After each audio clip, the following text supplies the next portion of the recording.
Le Monde, lundi, le 24 septembre 2018.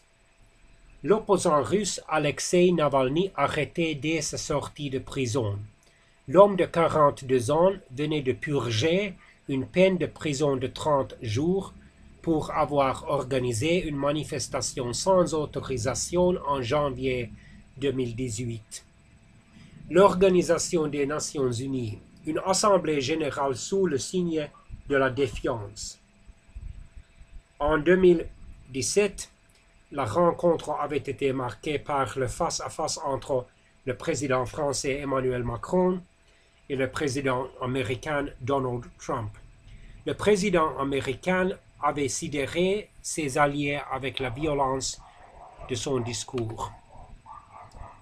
Choqué par les propos homophobes du roi des forains, la ministre de la Culture française, Françoise Nissan, pourrait résilier la convention lui permettant d'installer son marché de Noël aux Tuileries cet hiver. Un an après le passage de l'ouragan, les stigmates de la catastrophe restent visibles et perturbent toujours les conditions d'enseignement à Saint-Martin, une rentrée scolaire encore sous le signe d'Irma. Les militants du Parti travailliste britannique pressent son chef, Jeremy Corbyn, d'appeler à un second référendum. San Francisco veut centre d'injection supervisé pour toxicomanes.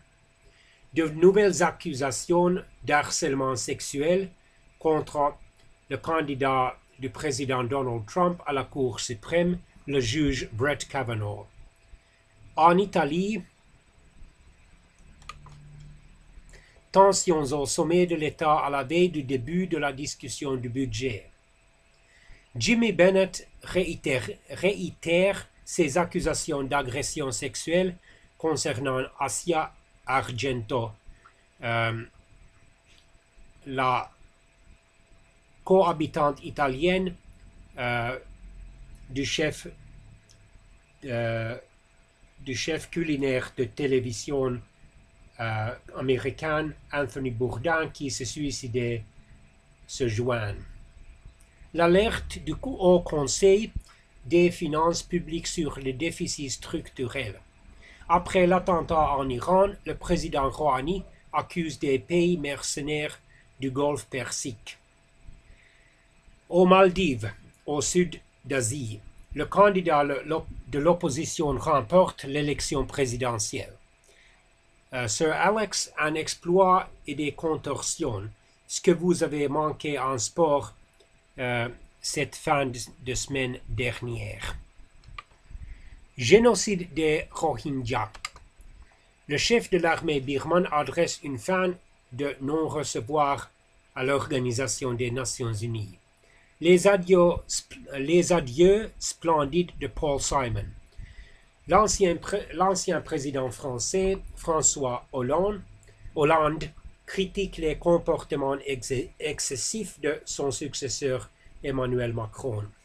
Les taxes américaines sur 200 milliards de dollars d'importations chinoises sont entrées en vigueur. Iran, Tanzanie, Aquarius. Les 5 infos à retenir de la fin de la semaine dernière.